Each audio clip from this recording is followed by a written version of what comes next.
नमस्कार, स्वागत आप सभी का हमारी इस खास पेशकश में। और गोल्ड से जुड़ा हुआ ये शो है तो अपने आप में काफ़ी स्पेशल हो ही जाता है। जैसा कि आप सभी जानते हैं कि गोल्ड का भाव नई रिकॉर्ड ऊंचाई पर है। घरेलू बाजार के अंदर कीमतें 90,000 रुपए के करीब हैं और विदेशी बाजार में $3,000 के ऊपर। ऐसे में गोल्ड के भविष्य को लेकर के कई सारे सवाल हैं।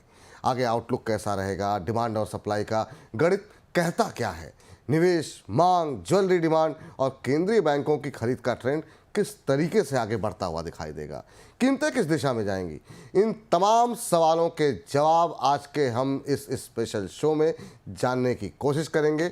और आज के इस स्पेशल शो में हमारे साथ एक विशेष मेहमान भी जुड़ रहे हैं और उनसे तमाम प्रश्नों के उत्तर हम जानेंगे। हमारे साथ जुड़ रहे हैं वर्ल्ड गोल्ड काउंसिल इंडिया के regional CEO Sachin Jain ji. Sachin sir, पहले तो बहुत बहुत स्वागत और आपका हमारे इस नए मंच पर, और आपने हमारा निमंत्रण स्वीकारा, इसके लिए बहुत बहुत धन्यवाद आपका। बिल्कुल जी, आपका बहुत बहुत धन्यवाद। आपके द्वारा मैं पूरे रीजनल लेग्स पे जा पाऊंगा, तो आपका बहुत बहुत धन्यवाद कि आपने हमें कंसिडर करा और हमारे लिए इट्स मैटर ऑफ प्राइड कि हम लोग आपके द्वारा आपके दर्शकों से जुड़ पा रहे हैं। बहुत बहुत धन्यवाद। Thank you sir. और आज जब आप जुड़ रहे हैं उसमें हम देख रहे हैं कि सोने की चमक हर तरफ फैली हुई है और हर कोई सोने के बारे में ही जानना चाह रहा है। बीच में बड़ी गिरावट हमने देखी शेयर बाज़ार के अंदर, तब भी सोना ही चमक रहा था, लोगों के पोर्टफोलियो को चमका रहा था। तो लगातार सोने के भाव में हम बढ़ोतरी देख रहे हैं और हम देख रहे हैं कि बढ़ते भाव की वजह से ग्लोबल लेवल पर भी गोल्ड की कंज्यूमर डिमांड जो है वो अब थोड़ी सी घटती हुई दिखाई दे रही है। हालांकि भारत के अंदर कंज्यूमर डिमांड 2024 के दौरान थोड़ी बढ़ी है। कंज्यूमर डिमांड को लेकर के भारत और दुनिया भर के अंदर आप किस तरीके से आउटलुक को देख रहे हैं, खासतौर से इस बढ़ी हुई कीमत के माहौल में? बिल्कुल, जैसे आपने बोला कि 2024 एक बहुत महत्वपूर्ण एक वर्ष रहा है सोने के लिए और पर्टिकुलरली भारत के लिए। और जैसे आपने मेंशन किया, 3 से 4 एक जैसे कहते हैं स्तंभ होते हैं जिनमें कंजम्पशन देखी जाती है और इनका इन्फ्लुएंस रहता है।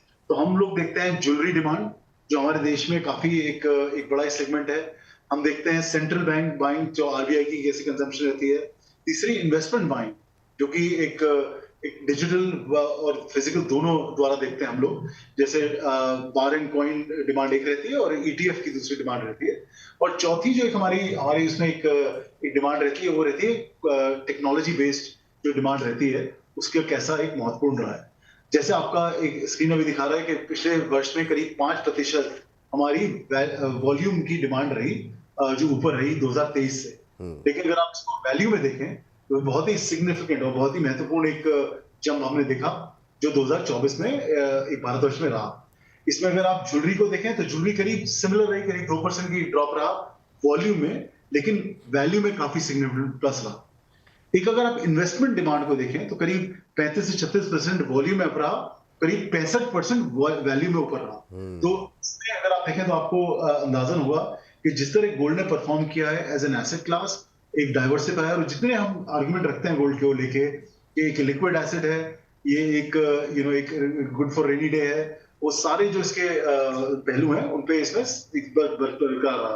और जियो पॉलिटिक्स जो एक इंपॉर्टेंट स्तंभ रहता है, डायरेक्शन ऑफ ट्रैवल रहता है, जिसकी वजह से गोल्ड का प्राइस इंपैक्ट होता है। हमने देखा है पिछले 2 से 3 साल में एक जियो पॉलिटिक्स ने बहुत इंपॉर्टेंट प्ले किया है और ये आगे भी प्ले करता रहेगा। इन द सेंस के जब यूएस इलेक्शन हो रहे थे तो काफी ये डिस्कशन था कि एक ग्लोबल शांति आ जाएगी, जो which is a great thing.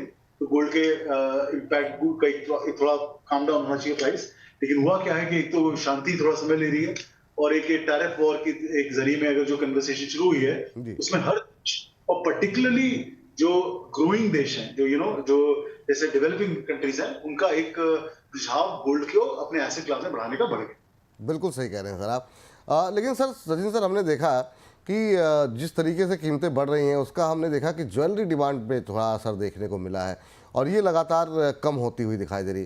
क्या आगे चल करके इसमें और कमी आएगी या फिर आपको लगता है भारत जैसे देश के अंदर लोग कुछ भी करें लेकिन मतलब गहने तो जरूरी खरीदेंगे? आपका क्या व्यू है, मतलब एनालिसिस क्या कह रहा है आपका?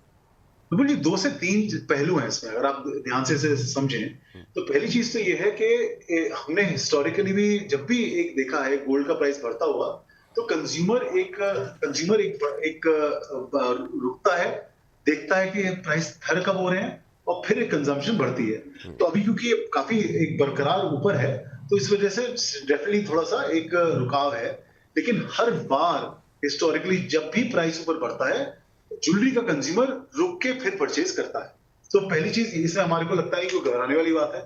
दूसरी चीज में यह है कि अगर एक एक घर का या एक इंसान का एक बजट एक सर्टेन अमाउंट है, तो ऐसा नहीं है कि क्योंकि गोल्ड का प्राइस बढ़ गया तो उसका बजट बढ़ गया। बजट उतना ही रहने वाला है, बजट उससे बढ़ेगा नहीं। लेकिन अगर आप उसको मिड टू लॉन्ग टर्म में देखें, जो एक आपने जो हमारे आदरणीय प्रधानमंत्री ने एक हमारे लिए एक डेस्टिनेशन रखी है विकसित भारत 2047 की, जी। उसमें चीजें हो रही है। पहली चीज ये है कि जो 4-4.5 ट्रिलियन डॉलर की हमारी इकोनॉमी है, वो एक एनविसाज्ड है कि अगर हम 9% से ग्रो करेंगे तो करीब 30 ट्रिलियन डॉलर होगी। और अगर मानिए 6% ही ग्रो करता है तब भी 23 ट्रिलियन डॉलर की इकोनॉमी हमारी होनी चाहिए।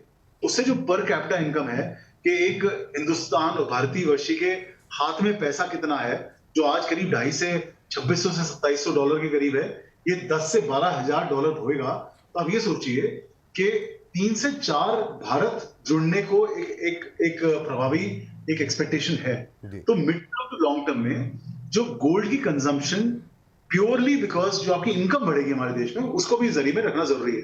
जो आज के लिए काफी लोगों के बहुत एस्पिरेशन है, उनके पास कल एक डिस्पोजेबल इनकम होगी जिससे वो गोल्ड खरीद पाएंगे।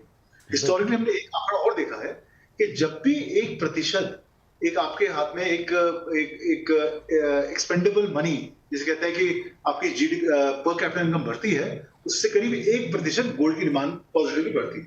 ये हमने देखा है।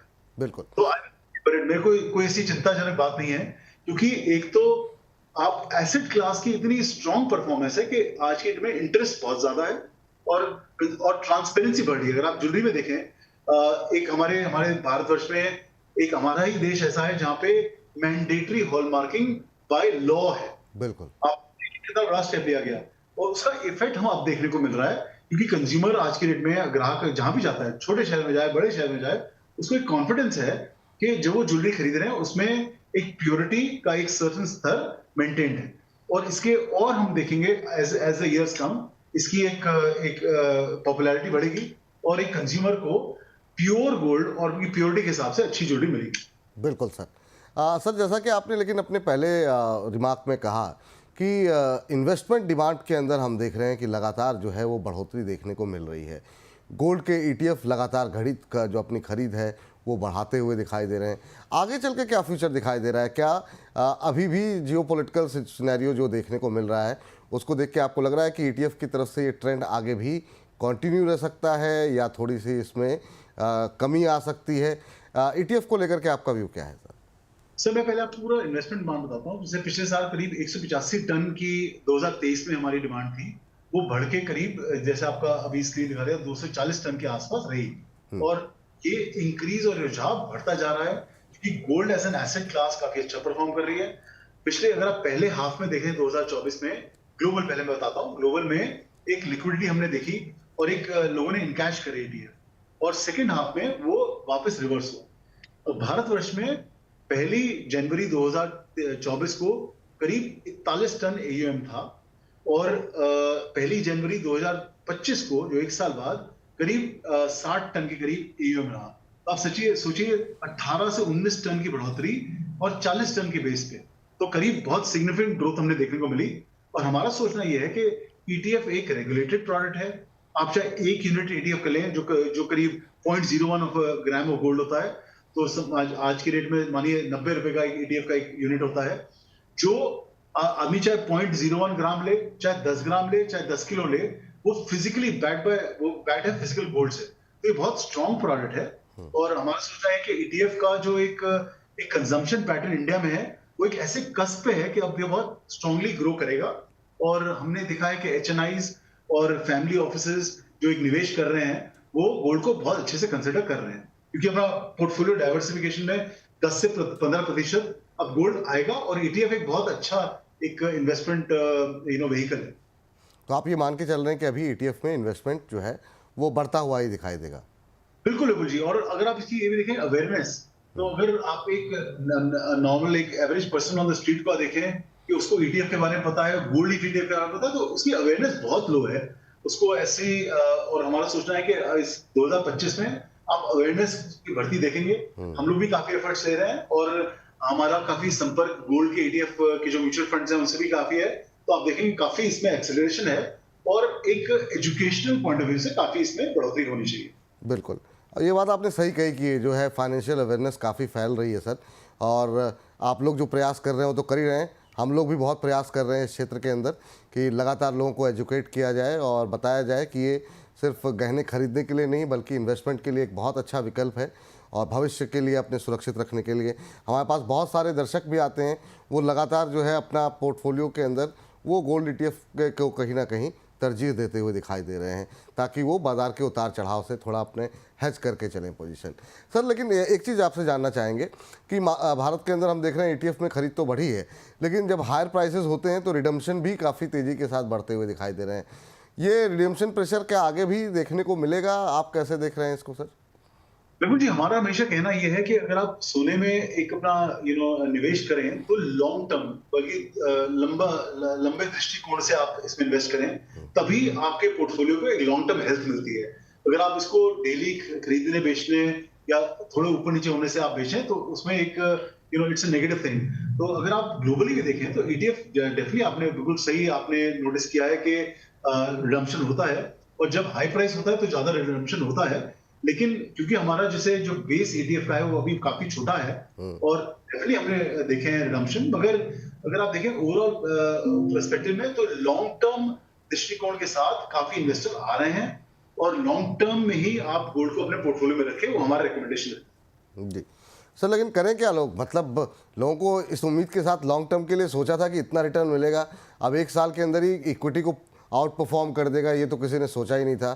तो लोगों को इतने अच्छे पैसे मिल रहे हैं, लोगों को लगता है एक बार के लिए प्रॉफिट बुक कर लो, मतलब एक साल के अंदर ही इतने अच्छे रिटर्न आ रहे हैं, आप इक्विटी को बीट कर रहे हैं। ये इस तरह के रिटर्न की एक्सपेक्टेशन तो आप लोगों को थी क्या सर, कि इस तरीके का रिटर्न जो है गोल्ड के अंदर आता हुआ दिखाई देगा? सर ये ऐसा था बिल्कुल जी, कि जो स्तंभ है, जो जिसके ऊपर एक एक गोल्ड प्राइस वैल्यूएट होता है, उसमें जियो पॉलिटिक्स और सेंट्रल बैंक बाइंग बहुत एक नेक टू नेक चलती है, जो हर जगह एंटीसिपेट तरह से कर पाता है, लेकिन उसमें नंबर नहीं डाल पाते आप। लेकिन जिस तरह से परफॉर्म गोल्ड का परफॉर्मेंस रहा है, वो लिंक्ड रहा है कि इस तरह पूरे ग्लोबल हमारे इंटरनेशनल एक स्थिति क्या बनी हुई है, तो उसको कोई ऐसे एंटीसिपेट नहीं कर पाए थे। लेकिन यह है कि हमारा हमेशा सोचना ये है कि गोल्ड की अगर आप हिस्टोरिकली भी देखें, आज से नहीं 10 साल, 20 साल, 30 साल, 40 साल से देखें, तो कंटिन्यूस एक परफॉर्मेंस रहा है। और हमारा हमेशा सोचना यह है कि अगर आपका पोर्टफोलियो है कि हाई रिस्क एसेट्स में, लो रिस्क एसेट्स में, गोल्ड को लॉन्ग टर्म में रखें, गोल्ड को हमेशा अपने साथ रखें, और इसको बहुत जैसे कहते हैं कि डेली ट्रेडिंग और इसके हिसाब से ना रखें। अभी आपने बताया, जिक्र किया सेंट्रल बैंक को लेकर के, और सेंट्रल बैंक की तरफ से क्या मतलब लास्ट ईयर तो खैर बहुत ही ज़बरदस्त बाइंग देखने को मिल रही है, अभी भी जो बाइंग सेंट्रल बैंक की तरफ से रुकती हुई दुनिया भर के वो दिखाई दे नहीं रही है। आगे क्या सर, क्या फ्यूचर देख रहे हैं? भविष्य में किस तरीके से सेंट्रल बैंक की बाइंग देखने को मिल सकती है? क्योंकि दुनिया भर के जो तनाव था थोड़ा सा कम जरूर हुआ है, हालांकि टैरिफ वॉर को लेकर के थोड़ी टेंशन जरूर बनी हुई है। क्या इससे थोड़ी सी रुकावट आएगी, या अभी भी आपको लगता है सेंट्रल बैंक किसी तरीके से एग्रेसिव बाइंग करते रहेंगे? बिल्कुल जी, जो ज्यादा एक मूवमेंट हमने देखा है सेंट्रल बैंक से, वो डेवलपिंग मार्केट्स का ज्यादा रहा है, और हमारा सोचना ये है कि ये कंटिन्यूड रहेगा। हम लोग काफी क्लोजली सेंट्रल बैंक के साथ काम करते हैं, और पिछले साल हमने एक सर्वे उनके साथ किया था, जिसमें करीब 30% सेंट्रल बैंक से बड़ा क्लियरली बोला था कि वो अपनी बाइंग कंटिन्यूड रहेंगे। ये था जून 2024 में। उसके बाद से जियोपॉलिटिक्स ने ऐसा एक मोड़ लिया है, आपने जैसे मेंशन किया कि टैरिफ वॉर का भी एक डिस्कशन शुरू हो गया है, तो उसके हिसाब से जो रीजंस जिसकी वजह से सेंट्रल बैंक बाइंग करते हैं वो स्तर रहेंगे। एक चीज और इसमें होती है सेंट्रल बैंक की बाइंग में, कि ये लोग एक तरह से प्राइस एग्नोस्टिक होते हैं। तो अगर एक देश डिसाइड करता है कि जी हमारे को 50 टन या 10 टन या 20 टन लेना चाहिए, तो वो जिस प्राइस पे सोना होता है उस प्राइस पे भी लेते हैं। तो इसलिए जब एक्सेलरेटेड मार्केट में सेंट्रल बैंक बाइंग करता है तो वो कंटिन्यूड रहती है, क्योंकि वो कंजम्पशन किसी भी प्राइस से वो कंज्यूम करते हैं। सर ये लगातार तीसरा साल है जब हम देख रहे हैं कि 1000 टन से ज़्यादा की खरीद हुई है। 2024 तक में हमने देखा कि लगातार 3 साल ऐसे रहे कि जब 1000 टन से ये सर इतनी ज़्यादा एग्रेसिव बाइंग क्या आगे भी इसी लेवल की होगी, या आपको लगता है कि ठीक है बाइंग होगी पर थोड़ा रुक करके होगी? आप कैसे देख रहे हैं फ्यूचर? जैसे हमने देखा विपुल जी, मैंने बोला कि डेवलपिंग मार्केट्स जो हैं हमारे, अगर आप पूरे संसार में देखें तो डेवलपिंग मार्केट की कंट्रीब्यूशन बढ़ती जा रही है। और मुझे लगता है, और हमारा सोचना यह है कि डेवलपिंग मार्केट के लिए एक जो सबसे स्ट्रॉन्ग एसेट क्लास है वो गोल्ड रही है, जिसमें एक पिछले साल आपको याद हो काफी कॉन्वर्सेशन थी डी डॉलराइजेशन की, फिर डॉलर के प्रति एक वो था कि भाई डॉलर की इसकी स्ट्रेंथ पे बहुत सारे क्वेश्चंस हैं। तो उन सबको मद्देनजर रखते हुए मुझे लगता है कि कंटिन्यू रहना चाहिए कंटिन्यू सेंट्रल रहेगा। बैंक। ठीक सर। सर एक सवाल यहाँ पर ये आता है कि अब अगर हम गोल्ड की कीमतों के ट्रेंड को अगर हम देखें तो उसे हमने देखा कि पहले उसे $500 का स्तर पार करने में सालों लग जाते थे। $1500 से अगर $2000 में तो हमने देखा कि 3394 दिन यानी करीब 9 साल से ज़्यादा का समय लग गया था। लेकिन 2500 से $3000 का स्तर सिर्फ 200 दिन में ही पार कर लिया गया। अब $3000 से जो है सवाल मेरा ये है कि $3000 से $3500 तक का भाव देखने में कितने दिन लग सकते हैं सर? बिल्कुल, ये बहुत आपने इंटरेस्टिंग क्वेश्चन पूछा है।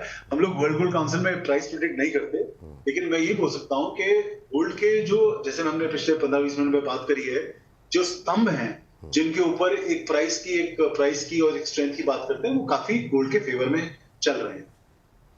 ठीक है सर, अब आप इस पर टिप्पणी नहीं करना चाहते ना करें, लेकिन लोग आपसे तो मतलब अगर आपको देख रहे हैं, सुन रहे हैं, वो जरूर चाहेंगे कि थोड़ा सा मतलब एक क्यू तो मिल जाए कि मतलब सोने की कीमतें किस तरफ रहेंगी। अब जैसे कि यूबीएस की एक रिपोर्ट रही सर, वो कह रहे हैं $3200 जो है अगले 3-4 क्वार्टर में बड़ी आसानी से पहुंच जाएगा। आप सहमत हैं इस रिपोर्ट से? सर, जैसे मैंने कहा कि सर ये कई लोग का अपना, एनालिस्ट का अपना जरिया होता है सोचने का। मैं आपके दर्शकों को एक mygoldguide.com जो हमारी वेबसाइट है वहां पे मैं भेजूंगा, मैं सजेस्ट करूंगा कि जाएं। उसमें गोल्ड की पूरी डिटेल होती है, उसमें हमारे अपने मॉडल्स भी हैं। एक क्वार्टर का मॉडल होता है, इसमें आप जाएं और अपने हिसाब से आप थोड़ा अपने इनपुट्स डालें तो आपको आउटपुट दिखेगा। तो वो बड़ा साइंटिफिक मॉडल है, लेकिन उसमें क्या है कि मैं सिर्फ ये बोल पाऊंगा कि इस समय जो गोल्ड की स्ट्रेंथ है वो बहुत स्ट्रांग है, और ये अगले से 12 महीने से 18 महीने स्ट्रांग ये स्ट्रेंथ रहनी चाहिए फॉर श्योर। लेकिन गोल्ड को लॉन्ग टर्म दृष्टिकोण से ही देखें, बहुत शॉर्ट टर्म से ना देखें, उसके हिसाब से। ठीक सर, लास्ट क्वेश्चन आपसे सर। पिछले 2-3 सालों से मतलब हर साल लोग उम्मीद जो हमारे यहाँ एक्सपर्ट आते हैं वो आकर के ये कहते हैं कि इस बार जो है सिल्वर जो है वो गोल्ड को आउट परफॉर्म करता हुआ दिखाई देगा, और पिछले 3 साल से वो लोग गलत साबित हो रहे हैं। अब 2025 में भी क्या हम उम्मीद करें कि गोल्ड का ही दबदबा दिखाई देगा, सिल्वर जो है, या फिर आपको लगता है सिल्वर इस बार बीट कर सकता है? अगर आप टिप्पणी करना चाहें तो। जी, मैं एक्सपर्ट नहीं हूँ गोल्ड सिल्वर के बारे में, लेकिन जो आपने बिल्कुल ठीक बोला कि सिल्वर में काफी एक एक्सपेक्टेशन है, वो एक्सपेक्टेशन में काफी बढ़ता रहता हूँ। और अगेन गोल्ड के, अगेन बैक टू गोल्ड के, गोल्ड मेरा जैसे कहना है कि एक gold is a new gold. तो आज की डेट में एक नया तरह से गोल्ड है, इस पे कॉन्फिडेंस बढ़ा हुआ है, इसमें आप ट्रांसपेरेंसी देख रहे हैं, कई सारे एफर्ट्स हम लोग कर रहे हैं कि पूरा गोल्ड डिजिटाइज हो। तो आपको बिल्कुल संकोच करने की जरूरत नहीं है कि गोल्ड कहाँ से आया, उसकी गारंटी होगी। और एक लॉन्ग टर्म में it will be a very important part जो आप अपने एसेट क्लास में रखेंगे और अपने आप परिवार को आगे दे पाएंगे। बिल्कुल, अब तक सुनते आते थे ये नया भारत है, अब आपने नई थीम दी है, नया गोल्ड है, न्यू गोल्ड की जो थीम आपने दी है, मुझे लगता है हमारे दर्शकों को काफ़ी अच्छी लगेगी। सर बहुत सारी बातें करनी थी पर समय मुझे बताया जा रहा है कि आपके पास सीमित है, तो थैंक यू सर, बहुत अच्छा लगा आपसे बातचीत करके।